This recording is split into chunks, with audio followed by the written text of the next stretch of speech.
আমার আমাদের কাছে মনে হয় আত্মীয়তা সম্পর্কটা রক্ষা করা এবং আত্মীয়তা সম্পর্কটা ছিন্ন করা এটা কোনো সওয়াব বা গুনার কাজ না। আমরা অনেকেই এরকমই ধারণা আছে। যদি এরকম ধারণা না হবে তাহলে আমরা দেখি অনেক আপন ভাইয়ের সাথে ভাইয়ের দ্বন্দ্ব, বছরের পর বছর কোনো কথাবার্তা নেই, কোনো দেখা সাক্ষাৎ নেই। সমাজে এরকম আছে কি? অবশ্যই সমাজে এরকম আছে। রাসূলুল্লাহ সাল্লাল্লাহু আলাইহি ওয়াসাল্লাম বলেছেন, নিজ ফ্যামিলির জন্য, নিজ আত্মীয়দের জন্য একটা টাকা ব্যয় করা এটা সদকা করার সমান সওয়াব আল্লাহ তাআলা দান করেন। সুবহানাল্লাহ।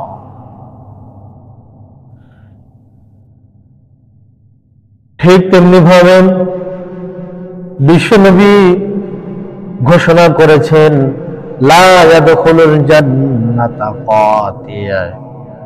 আমার উম্মতের মধ্য থেকে যারা আত্মীয়তা সম্পর্ক কেটে দেবে, ছিন্ন করবে, আল্লাহ পাক রব্বুল আলামিনের জান্নাত তাদের জন্য হারাম ঘোষণা করা হয়েছে।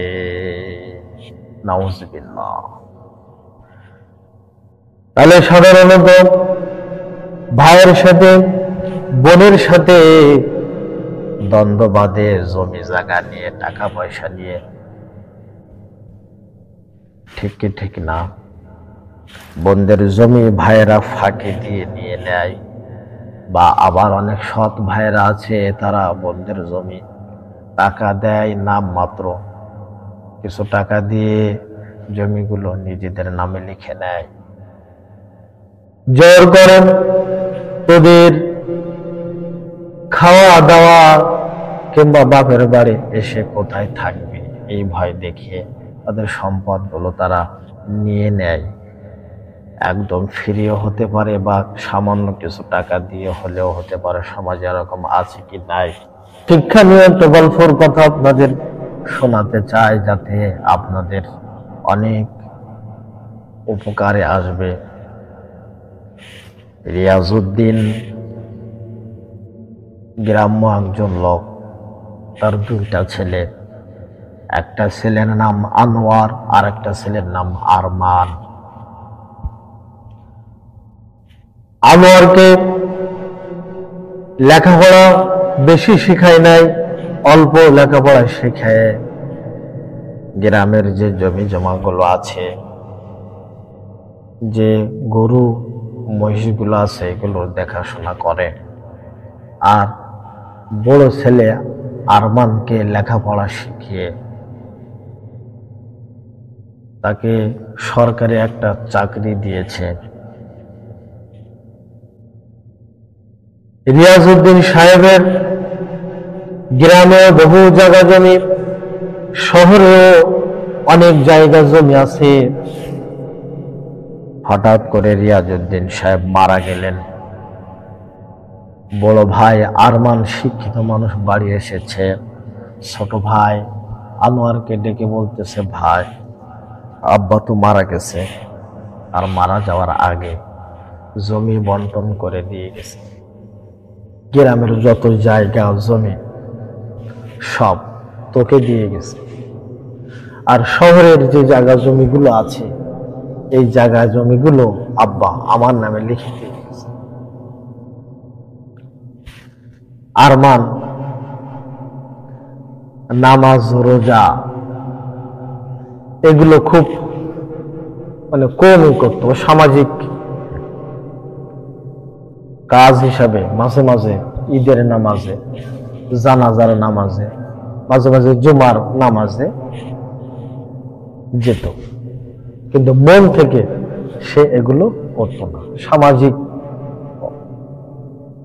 ব্যবস্থা এই জন্য সেই কাজগুলো করত। কিন্তু আনোয়ার গ্রাম্য মানুষ, মাঠে কাজ কামার করে, মসজিদে নামাজ পড়ে, দিনের পথে লেগে থাকে, ওয়াজ শোনে, আলেম ওলামা, মাদ্রাসা, তালিবুল ইলম, তাবলীগের দাওয়াতি জামাতকে সে অত্যন্ত ভালোবাসে, মহব্বত করে। আরমানের দুটো ছেলে, যে ভাই শহরে বসবাস করে তার কয়টা ছেলে? দুটো। একটা ছেলের নাম হেলাল আর একটা নাম বেলাল। আরমান সাহেব এখন চাকরি থেকে অবসর নিয়ে বাড়িতে বসে আছে। এখন তার কোনো প্রয়োজন নাই, দুনিয়ার সমস্ত অফিস আদালত তাকে অবসর দিয়েছে। এই অবসরের টাইমে এখন সে মসজিদে যায়, মাহফিলে যায়। মাহফিলের ময়দানে বিভিন্ন রকম ওয়াজ নসিহত শুনে, মসজিদের মিম্বার থেকে ওয়াজ নসিহত শুনে তার মনে মনে জাগে যে কিছু টাকা মসজিদে দান করবে, কিছু টাকা মাদ্রাসায় দেবে, তিন ছাত্রদের দেবে। কিন্তু এখন তার হাতে কিছু নাই। কিন্তু পূর্বে সে তার সমস্ত সম্পদ তার দুই ছেলের নামে সমানে সমানে লিখে দিয়ে এখন সে ঘরে তসবিহ টেপে। এবার ওরা আরমান সাহেবের দিন কেটে যাচ্ছে। হঠাৎ করে একদিন পাশের রুমে হইচই হট্টগোল শুরু হয়ে গেছে। দুই ছেলে কথা কাটাকাটি করছে, ঝগড়া করছে কি বিষয় নিয়ে। আরমান সাহেব একটু কাছাকাছি গিয়ে দাঁড়িয়ে শুনছেন কি বিষয় নিয়ে ছেলেরা ঝগড়া করে।